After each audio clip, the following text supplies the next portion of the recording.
Mercredi 18 mars 2020, vous êtes sur Canal 3, c'est votre journal du 13h. Voici les titres.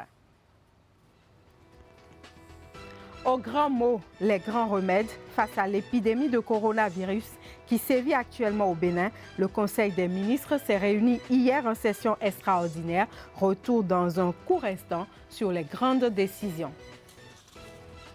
Atelier d'imprégnation des préfets sur le mécanisme de distribution des actes de naissance. Cette activité s'inscrit dans le cadre de la mise en œuvre du projet de reconstitution des actes de naissance sans souche, un projet qui a permis de doter plus de 350 000 personnes d'actes de naissance. Séminaire de remise à niveau pour les chargés de communication des communes. C'est une initiative de l'Association nationale des communes du Bénin. Au menu des échanges, les codes de l'information et du numérique, les fondamentaux de l'écriture journalistique et bien d'autres. Bienvenue, merci de nous suivre. Conseil extraordinaire des ministres hier pour se pencher sur l'actualité du moment au Bénin et un peu partout sur le monde, l'épidémie du coronavirus qui sévit actuellement. 2 cas sont déjà enregistrés dans notre pays et face à cette épidémie, le gouvernement renforce les mesures de prévention. Objectif, limiter au mieux la propagation de l'épidémie sur l'ensemble du territoire national. Je vous invite à suivre le ministre porte-parole du gouvernement.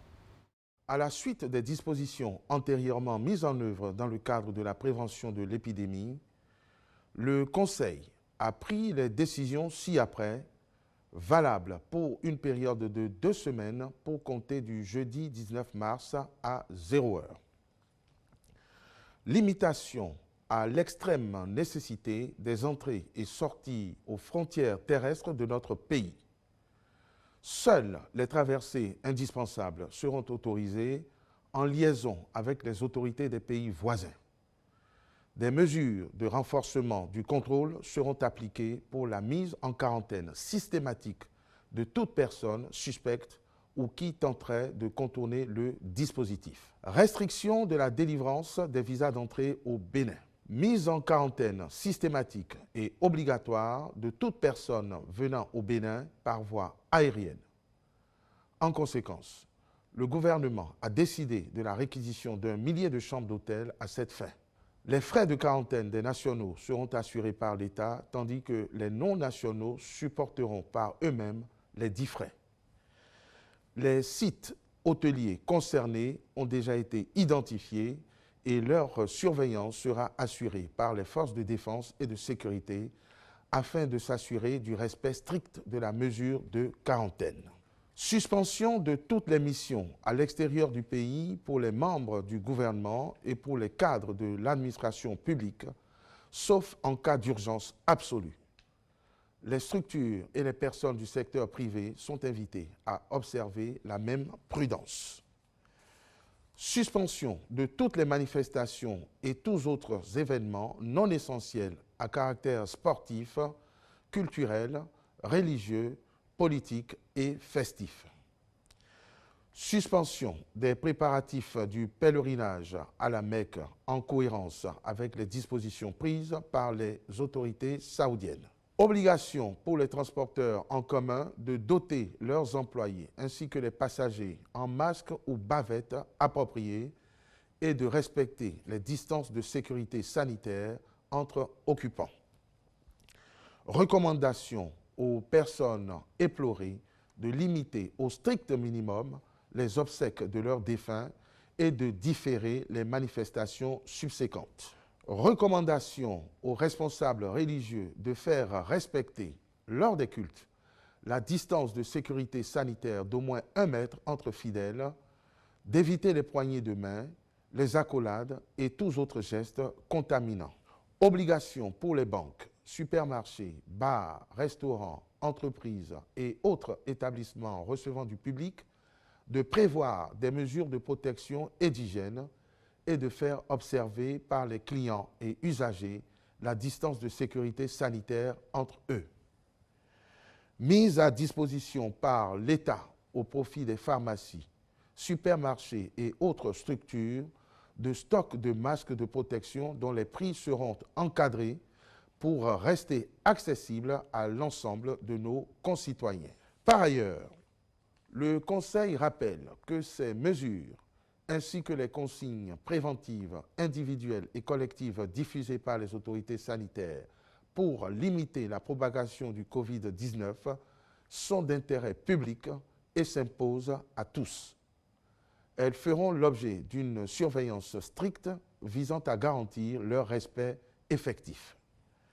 Enfin, le gouvernement tient à rassurer les populations qu'il a déjà commencé par acquérir des équipements et consommables nécessaires pour une prise en charge optimale des patients, en particulier les appareils de réanimation, et qu'il a déjà mobilisé, avec l'appui des partenaires techniques et financiers, une somme de 10 milliards de francs CFA destinée à la riposte. De nouvelles mesures, oui, mais ne peut-on pas faire mieux? Est-ce vraiment les seules décisions à prendre face à la situation? Qu'en est-il des écoles, collèges, universités et tous les autres lieux de formation et de travail qui accueillent au quotidien un nombre important d'acteurs? Ce sont là des questions de notre rédaction. Le commentaire de la rédaction de Canal 3 Bénin est signé Nagui Balagui. L'heure est grave. Officiellement, le Bénin a rejoint la liste déjà très longue des pays touchés par le Covid-19. En seulement 24 heures, 2 cas de contamination sont confirmés. Et dès le premier, le gouvernement a engagé la riposte du rappel insistant des réflexes de prévention à la prise des mesures sanitaires appropriées, rien qui ait été occulté. Dans la foulée, un conclave extraordinaire des ministres s'est réuni pour connaître de la situation et agir en conséquence. Il s'est achevé tard dans la nuit et a accouché de nouvelles mesures relativement plus corsées. Ce sont, à la lecture, des décisions qui, sans conteste, prennent en compte la situation dans toute sa gravité. Mesures fortes, certes, mais mesures prises sans exagérer et la tête froide, pour peu qu'elles assurent la poursuite de la vie nationale, quand bien même elles la réglementent anormalement. En fait, le contexte s'y prête, incontestablement. Pour l'heure, les frontières resteront ouvertes, mais seulement pour les traversées indispensables, reconnues comme telles et autorisées. De même, les marchés et les écoles pourront poursuivre leurs activités. Par contre, pour toute personne venant au Bénin par voie aérienne, la mise en quarantaine sera systématique et obligatoire. De même, les missions à l'extérieur pour les membres du gouvernement et les cadres de l'administration seront réduites au cas d'urgence absolue et cette mesure devrait s'étendre aux structures et acteurs du privé. Quant aux manifestations et tous autres événements non essentiels, ils sont purement et simplement suspendus, comme le sont les préparatifs en vue du pèlerinage à la Mecque, conformément aux dispositions prises par les autorités saoudiennes. Voilà autant de dispositions nouvelles jugées nécessaires pour empêcher la propagation du virus et qui appellent des uns et des autres un sursaut patriotique pour hisser le niveau de conscience collective à la hauteur des enjeux. Quoi qu'il en soit, le gouvernement attache du prix au respect strict de l'ensemble de ces nouvelles mesures et des dispositions seront prises de concert avec les forces de défense et de sécurité pour y veiller scrupuleusement. Eh bien, comme on pouvait l'imaginer, ces décisions du gouvernement ne sont pas sans impact sur les différents secteurs d'activité. La suspension des activités sportives est effective depuis ce matin au niveau de la Fédération béninoise de basketball. La rédaction de Canal 3 analyse à sa manière les implications avec les acteurs concernés. C'est un document signé Akime Seydou. Dans le jargon sportif, on nous dira que le coup de pied dans le malheureux ballon Covid-19 a été donné en Chine. La vitesse n'a pas été quantifiée seulement qu'à y jeter un regard, l'ampleur du dégât procède de la puissance du Covid-19. La Chine au départ, l'Italie dénombrera ses premières victimes en Europe. L'Espagne ne sera pas épargnée, la France, le Royaume-Uni, l'épidémie annoncée fait rage et l'Organisation mondiale de la santé s'oblige à la terminologie forte de pandémie. Dans la foulée, l'UEFA suspend ses rencontres des huitièmes de finale retour de la Champions League. L'Euro de 2020 est reporté pour 2021. La FIFA réajuste. La Confédération africaine de football met en veilleuse les rencontres des 3e et 4e journées des éliminatoires CAN Cameroun 2021. Le CHAN ne sera pas du reste. La Confédération africaine de handball ne tiendra pas son rendez-vous d'avril en Alger. Dans cet océan de dispositions annoncées et avec l'apparition du premier cas au Bénin, le Conseil extraordinaire des ministres tape du poing sur la table. Le mouvement sportif béninois doit rentrer dans les rangs, ainsi qu'énoncé au point 7, notamment la suspension de toutes les manifestations et tous autres événements non essentiels à caractère sportif, culturel, religieux, politique et festif. Nous avons suivi le Conseil des ministres d'hier et qui, en toute responsabilité, a souhaité que des mesures très fortes soient prises pour éviter que ce mal-là n'affecte nos milieux. Et donc, nous n'avons eu d'autre choix que nous plier à cette décision. Et donc, le comité, rapidement, ce matin, a introduit un nouveau communiqué pour suspendre systématiquement toutes les compétitions qui sont actuellement en cours et même les entraînements, les encadrements sportifs sont totalement suspendus pendant les 15 jours qu'a décrété le gouvernement béninois. Et avant même que l'État béninois ne prenne cette décision, notre instance suprême, qui est FIBA, a déjà pris une décision pour suspendre toutes les compétitions du niveau international. Donc nous inviterons les acteurs pour être en jambe de faire des exercices personnels, de sortir, courir, faire des lancers, mais de se limiter à faire des exercices personnels à eux seuls pour que lorsque les événements vont reprendre, que cette période de silence ne puisse pas affecter leur performance. À l'image de la Fédération béninoise de basketball qui prend la balle au bon, il s'annonce et nos sources nous rassurent que la tendance sera unanime. La Fédération béninoise de football en plein championnat ne sera pas du reste. La Vitalor Ligue 1 et Ligue 2, le championnat amateur de Ligue 3 seront mis en parenthèse.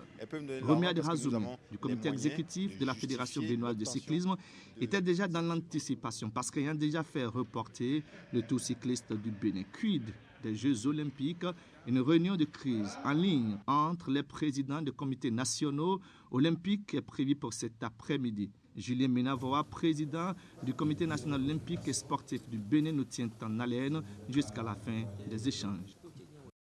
Et toujours par rapport à cette actualité, le ministère de la Santé a rendu public un communiqué de presse hier, un énième communiqué visant à protéger les populations et les renseigner sur les mesures fortes prises au cours des dernières 24 heures.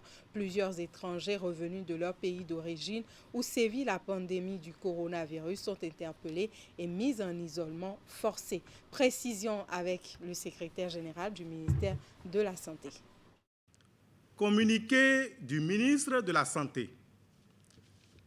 Il m'est revenu que des personnes rentrées de voyage ne respectent pas les mesures d'auto-isolement et de mise en quarantaine prescrites et largement diffusées dans la presse et au niveau des points d'entrée du territoire national dans le cadre des mesures de prévention de l'infection au Covid-19. Je viens par la présente rappeler que ces mesures d'ordre public sont prises dans le but d'assurer la protection de la santé de toutes et de tous. C'est pourquoi, en liaison avec les services compétents du ministère de l'Intérieur et de la Sécurité publique, ainsi que ceux du ministère de la Justice et de la législation, j'ai fait interpeller des ressortissants étrangers rentrés de leur pays d'origine pourtant touchés par la pandémie et qui ont repris leurs activités au Bénin sans observer les dites mesures, pour les conduire de force au site de mise en quarantaine en vue de leur faire observer la période d'isolement obligatoire. Je saisis cette occasion pour rappeler que toute personne qui s'opposerait ou tenterait de se dérober de quelque manière que ce soit à l'application de ces mesures qui protègent la population s'expose aux sanctions pénales et civiles prévues par les lois et règlements en vigueur en République du Bénin. Par ailleurs, j'invite quiconque ayant connaissance du non-respect des mesures d'auto-isolement par tout individu, béninois comme étranger, revenu de l'extérieur, à appeler l'un des numéros suivants: le 95 36 11 07 ou le 51 02 00 00 ou le 51 04 00 00 ou à se rapprocher de l'unité de police la plus proche pour porter l'information. Une telle collaboration indispensable à la préservation du bien-être collectif sera fortement appréciée. Benjamin Humpati, ministre de la Santé. Actualité coronavirus oblige, un invité maintenant dans ce journal. Je reçois pour vous le rédacteur en chef de la télévision Canal 3, André Dossa. André Dossa, bonjour, merci d'être sur ce plateau. Alors, vous avez suivi avec moi le communiqué, le conseil également, le point du conseil extraordinaire des ministres hier. On s'attendait que le Bénin prenne des dispositions à l'image d'un certain nombre de pays, comme par exemple la fermeture des frontières, mais nous n'y sommes pas. C'est vrai, le gouvernement béninois, à l'occasion de son conseil extraordinaire, n'a pas opté pour une fermeture, mais plutôt un confinement, puisque cette décision à l'image, par exemple, de celle qui décide, par exemple, de la limitation à l'extrême nécessité des entrées et sorties aux frontières terrestres de notre pays, la décision qui veut que désormais, la délivrance, il y a une restriction de la délivrance des visas d'entrée au Bénin, et surtout celle concernant la mise en quarantaine obligatoire et systématique de tout individu foulant le sol de notre pays. D'autres indications concernent les religions qui devront faire en sorte que désormais les fidèles dans les lieux de prière observent la distance de 1 mètre exigée par l'OMS et autres organismes internationaux. Donc le gouvernement béninois n'a pas décidé de fermer, mais confine, compte tenu sans doute de la situation. Alors, fermeture des églises, des grands mouvements de rassemblement, mais les écoles, par exemple, imaginez, il y a un beau monde qui se retrouve chaque jour à l'école. Est-ce que vous arrivez à comprendre pourquoi on n'en est pas arrivé à, par exemple, la fermeture des écoles? Vous ne semblez pas si bien dire, Zakia Latongi. Effectivement, dans nos écoles, nos différents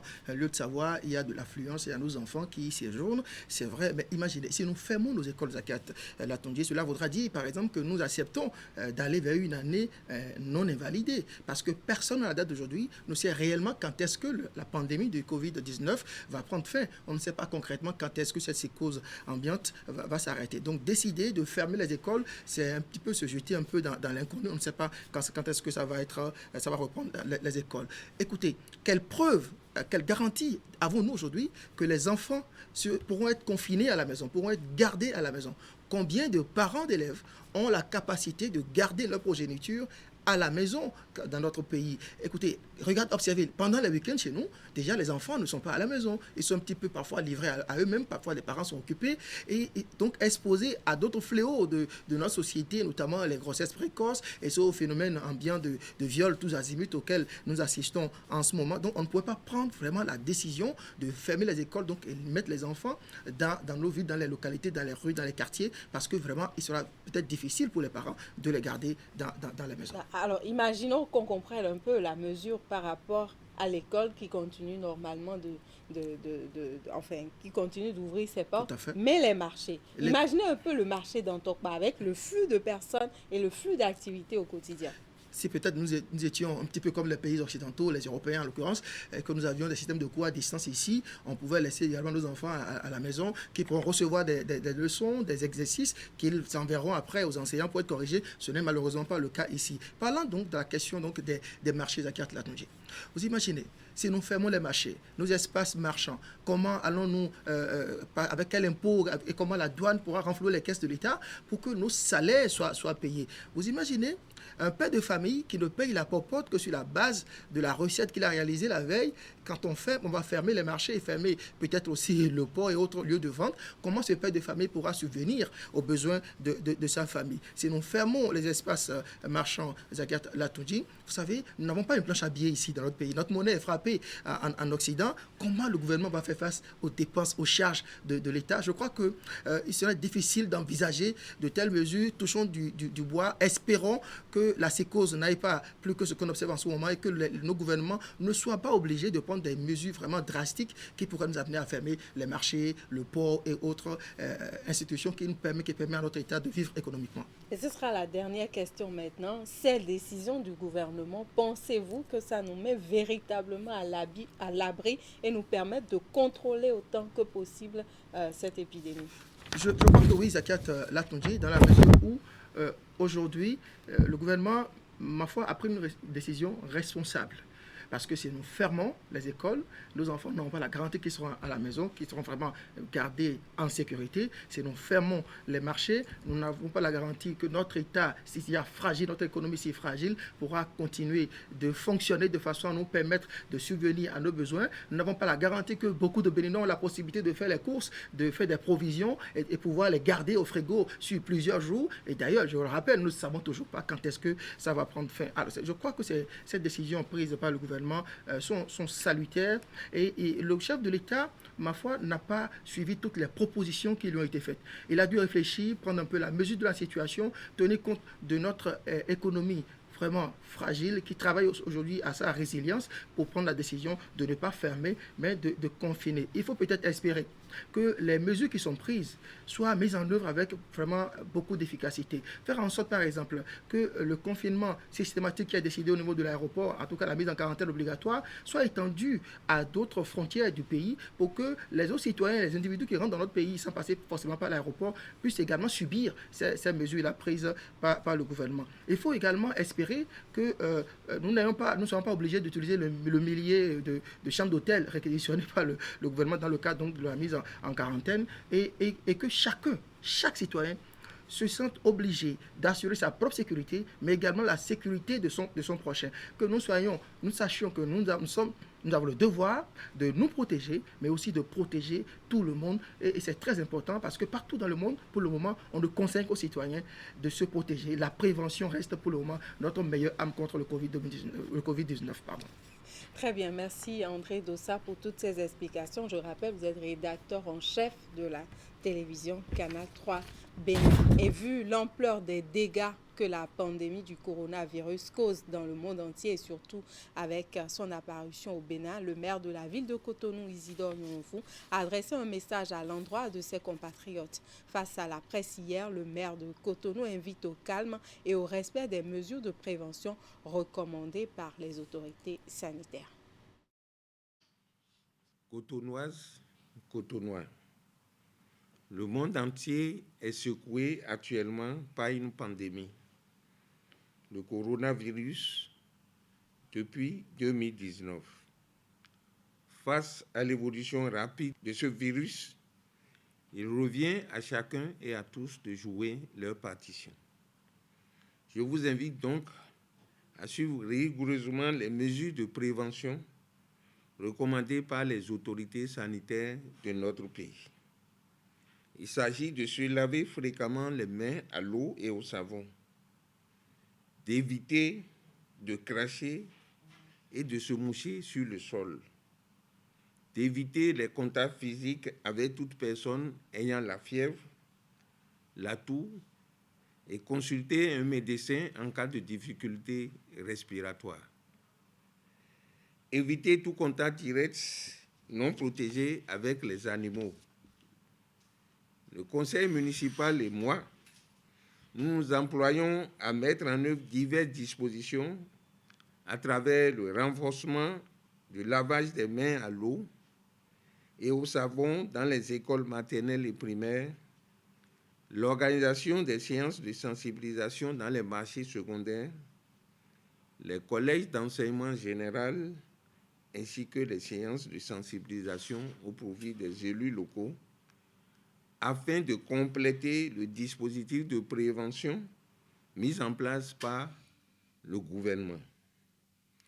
Une fois de plus, j'invite les populations à faire preuve de responsabilité en suivant strictement toutes les mesures d'hygiène ci-dessus recommandées.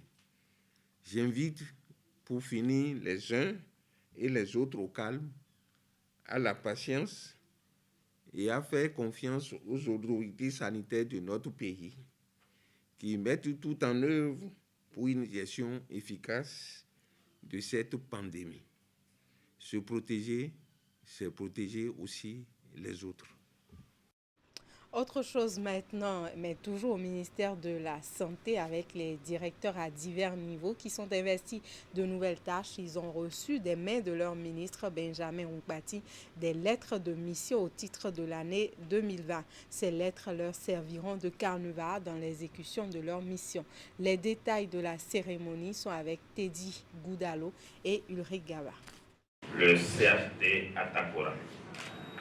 À tour de rôle, ils reçoivent ici, des mains de leurs supérieurs hiérarchiques, de nouvelles lettres de mission pour le compte de l'année 2020.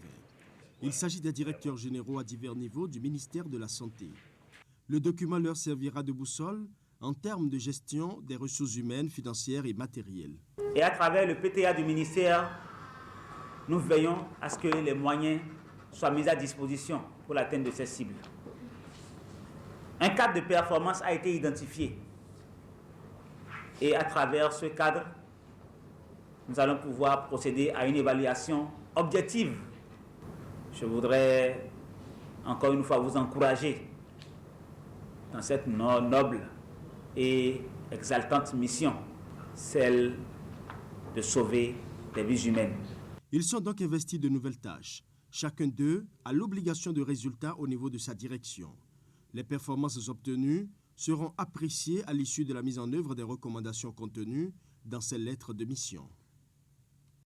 Je l'annonçais au début de ce journal, l'atelier d'imprégnation des préfets sur le mécanisme de distribution des actes de naissance issus du projet de reconstitution des actes de naissance sans souche. Les assises viennent en prélude à l'opération de remise de ces actes établie au nom d'un peu moins de 4000 bénéficiaires identifiés lors de la phase de recensement qui s'est déroulée en juillet 2019. Sont invités à ces échanges plusieurs invités à ces échanges. On fait le point avec Imet Hélène Amoussou. L'opération s'est déroulée du 2 au 17 juillet 2019. Elle a été conduite par l'Agence nationale d'identification des personnes ANIP, appuyée par le ministère de l'Intérieur et de la Sécurité publique. Dénommé projet de reconstitution des actes de naissance sans souche PRAN, le projet est l'une des résultantes du recensement administratif à vocation d'identification de la population RAVIP. Ce projet avait pour objectif de recenser les actes à problème. Ce sont ces actes de naissance qui ne disposent d'aucune souche dans les registres d'état civil. Le recensement des actes a été fait et plus de 400 000 personnes ont déclaré leur situation. Ça fait déjà un moment et les voix ont commencé par s'élever pour dire mais les actes reconstitués, quand est-ce que nous les aurons? Le présent atelier va donc permettre de mieux informer les participants sur la prochaine phase du PRAN, notamment celle de distribution. Au total, 373 753 bénéficiaires sont concernés. Ces derniers peuvent désormais se réjouir de la fin des tracasseries administratives liées au défaut de souche. Les échanges regroupent essentiellement les préfets des différents départements. Ils sont appelés à formuler des recommandations pratiques et pertinentes devant conduire à la réussite de l'opération. Monsieur le gestionnaire mandataire de l'ANIP, soyez donc confiant de ce que vous avez l'accompagnement de toute l'administration territoriale. Nous allons à notre tour travailler avec les autorités communales pour que le projet puisse aller à son terme. Le PRAN vient comme pour asseoir définitivement les bases d'un état civil fiable et assaini. En vue de réussir l'opération de distribution généralisée de ces actes issus du PRAN sur toute l'étendue du territoire national, il était nécessaire de venir vous imprégner des différents mécanismes prévus à cet effet pour sa réussite. Pour atteindre les objectifs visés, plusieurs communications sont prévues. Cette dernière porte sur le contexte, le but, les résultats attendus ainsi que le mécanisme de distribution des actes établis. On s'intéresse maintenant aux enfants privés de protection parentale et des structures implantées pour les accueillir. Les acteurs animant ces structures sont en formation depuis hier à Cotonou sur les nouvelles procédures en matière d'adoption internationale. Une initiative du ministère des Affaires sociales et de la microfinance en collaboration avec celui en charge de la justice et de la législation et le programme des Nations Unies pour le développement. On en parle en détail à travers ce reportage signé Narcisse Alossé et Des acteurs de la protection de remplacement en mode de mobilisation ici pour s'approprier des normes et standards régissant l'adoption. Il s'agit surtout de la Convention sur la protection des enfants et la coopération en matière d'adoption internationale et les lignes directrices des Nations Unies relatives à la protection de remplacement des enfants. Une initiative du gouvernement béninois dont la représentante insiste sur les enjeux. Dans l'exercice de vos fonctions, vous êtes souvent appelés à conduire des procédures d'adoption. Je mesure à leur juste valeur les efforts que vous déployez au quotidien pour y parvenir. Je sais également que vos fonctions respectives exigent de vous d'acquérir des connaissances de façon continue et que vous vous employez à le faire. Je voudrais vous en féliciter et vous y encourager. Pendant 72 heures, durée de ces assises, organisées en collaboration avec le Programme des Nations Unies pour le développement, les participants auront à revisiter les tests qui créent et organisent l'autorité centrale pour l'adoption internationale au Bénin. Une occasion d'échange et de partage d'expériences afin de mutualiser les efforts pour le bonheur des enfants béninois privés de protection parentale. Les travaux prennent fin jeudi prochain. Renforcement de capacité des chargés de communication des communes. La session de formation est organisée par l'Association nationale des communes du Bénin. Les échanges portent sur les codes de l'information et du numérique, les fondamentaux de l'écriture journalistique et bien d'autres notions pouvant leur permettre de bien assurer leurs fonctions. Imet Hélène Amoussou, Georges Vaudouna. Une session de renforcement de capacité. Les assises ont regroupé une première vague des chargés de communication de diverses communes du Bénin. Organisée par l'Association nationale des communes du Bénin, ANCB, la rencontre vise à leur rappeler quelques notions essentielles qui vont leur permettre d'accomplir au mieux la mission à eux assignée. Dans l'histoire de la décentralisation, c'est pour la première fois que les responsables à la communication des communes se retrouvent, non seulement pour se renforcer, mais pour envisager une manière de travailler en harmonie, en synergie. Pendant 48 heures, les participants ont été entretenus sur les fondamentaux de l'écriture journalistique, le code de l'information et du numérique, l'utilisation des outils numériques, la communication institutionnelle et celle politique. À terme, une plateforme des chargés de communication des communes du Bénin sera mise en place en vue de maintenir le contact, ceci pour des échanges périodiques. Cette dynamique positive créée grâce aux efforts combinés de l'ANCB, de ses partenaires et des communes elles-mêmes, manquent parfois de visibilité et sont même souvent méconnues des administrés. Une analyse sommaire de la situation révèle deux causes essentielles. La première est relative au manque de ressources financières suffisantes qui empêchent les communes de contracter avec les médias classiques pour pouvoir bénéficier de leurs services qui sont assez coûteux. La deuxième raison est le manque de spécialistes en communication pour jouer convenablement ce rôle. L'autre remarque est que beaucoup d'entre vous confondent de bonne foi les activités de l'administration aux activités politiques de leur maire. Ceci entraîne parfois des conflits inutiles au sein des communes.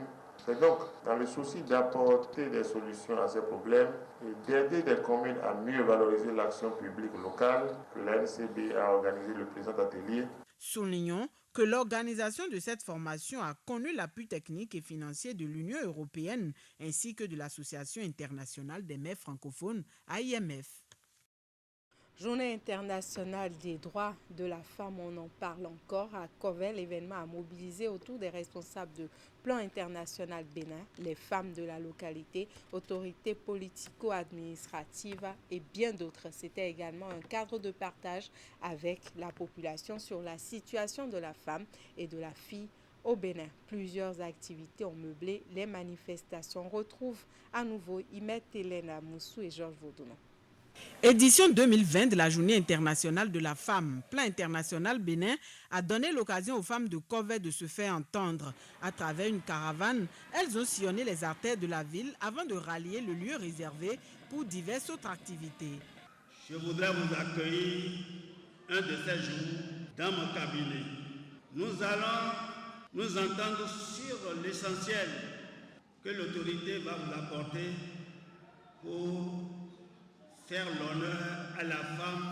Moment de partage avec l'opinion publique sur la situation de la femme et de la fille au Bénin. La manifestation de Kovel a également été le cadre de faire un bilan des activités menées par l'Organisation pour l'épanouissement de la gente féminine. Plusieurs communications ont aussi été développées sur l'hygiène et la santé. Le plan se positionne comme un acteur principal dans la promotion des droits des femmes et l'égalité pour les filles de manière spécifique et de l'égalité genre en général, tout en restant fidèle à ses valeurs originelles et garde la même fermeté dans son engagement à œuvrer pour le bonheur de tous les enfants du monde. Pour les différentes autorités présentes, la célébration de la Journée internationale de la femme cette année sonne une mobilisation de tous pour le respect des droits de la femme. Et à cet effet, ils ont promis de jouer pleinement leur partition pour l'atteinte de l'objectif de l'effectivité de l'égalité du genre dans le monde en général et au Bénin en particulier. Je voudrais donc vous rassurer de ma disponibilité permanente à renforcer les efforts de synergie entre les acteurs du développement pour vaincre le virus des inégalités entre hommes et femmes dans notre département. Démarrée par une séance de dépistage gratuite de l'hypertension artérielle et du diabète, la commémoration de la Journée internationale de la femme à Kobe s'est achevée sur une note d'engagement à œuvrer pour le mieux-être de ces dernières. Les regards sont déjà tournés vers l'année prochaine où on espère une avancée dans la concrétisation des défis.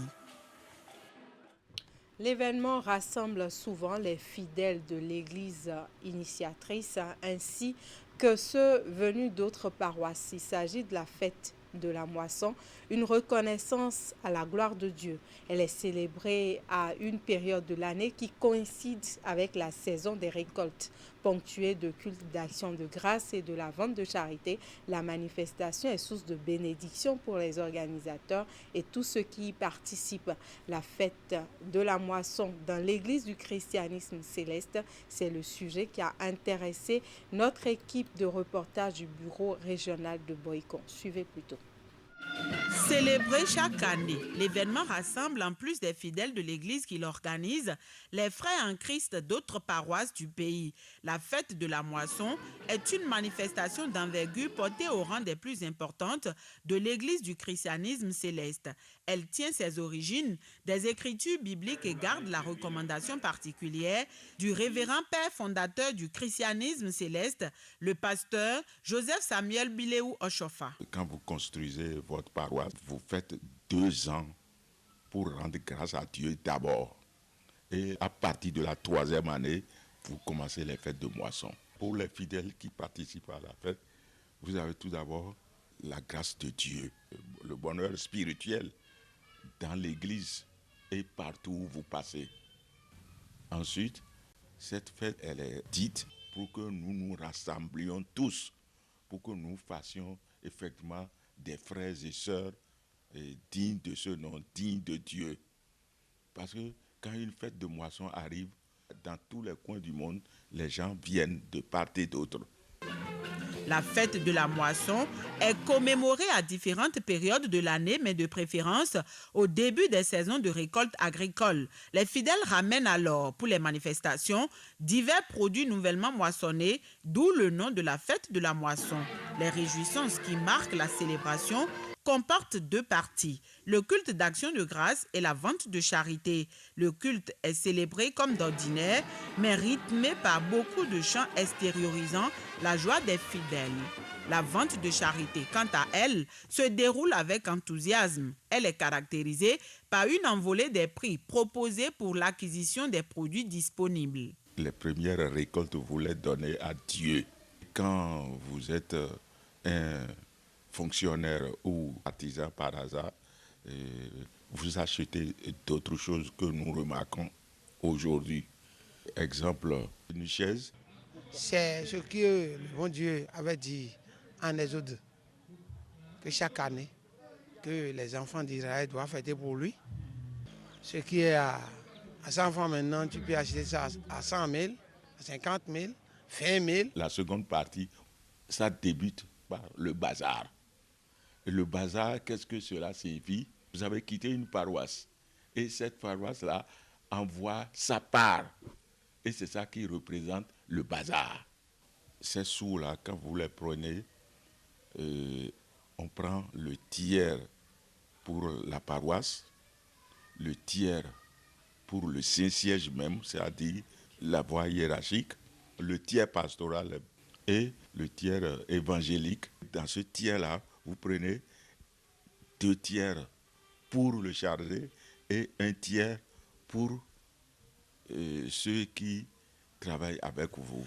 La fête de la moisson dans la religion du christianisme céleste est donc une reconnaissance à la gloire de Dieu. Elle sert aussi d'occasion de retrouvailles où les fidèles de la même religion prient. Les fonds collectés à l'occasion aident à développer la paroisse organisatrice ainsi que l'ensemble de ses démembrements. La participation aux festivités ou à son organisation est source de bénédiction mais aussi de protection divine. Voilà, c'est la fin de ce journal. Toute l'équipe de préparation, de présentation et de réalisation vous remercie pour votre aimable attention. Prochain programme de l'information sur Canal 3, 16h et 19h30. L'information, c'est également en continu sur notre plateforme numérique www.canal3télévision.com. Merci de nous rester fidèles.